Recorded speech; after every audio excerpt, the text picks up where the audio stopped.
Bought this car for how much? $6,400. Rachel McManus wanted to buy a car for her daughter's 16th birthday. Found this post online on Facebook. Asked him how many miles were on it. He told us almost 90,000. But Rachel's sweet surprise quickly nosedived into a living nightmare. My husband's driving the vehicle. He immediately gets out, says something's wrong with this car. It resets, reads 210,000 miles. Rachel had fallen victim to odometer fraud, where criminals roll back the miles on a car so they can sell it for more. The U.S. government says every year, almost 500,000 vehicles are sold with fake odometer readings, costing Americans over $1 billion.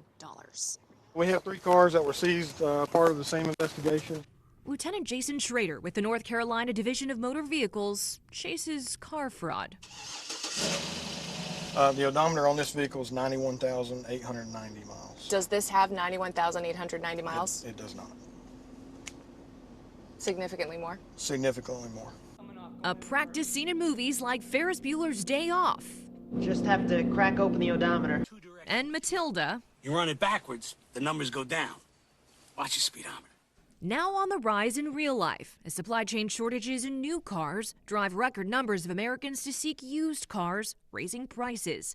The average price tag of a second-hand vehicle now $27,000 compared to $20,000 pre-pandemic. What are some ways that you see odometers tampered with? One, physically, meaning with physical tools, rolled back depending on the type of odometer. And secondly, they can be done electronically.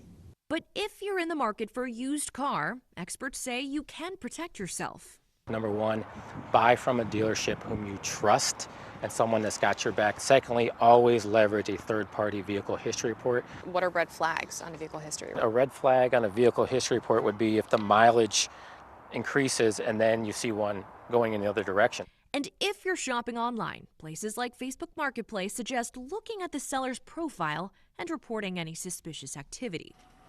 A little bit of research to prevent a whole lot of pain down the road. What kind of emotions were you feeling? You get sad, you get anger, you get sick feeling, you feel violated. Marissa Parra, NBC News, Huntersville, North Carolina.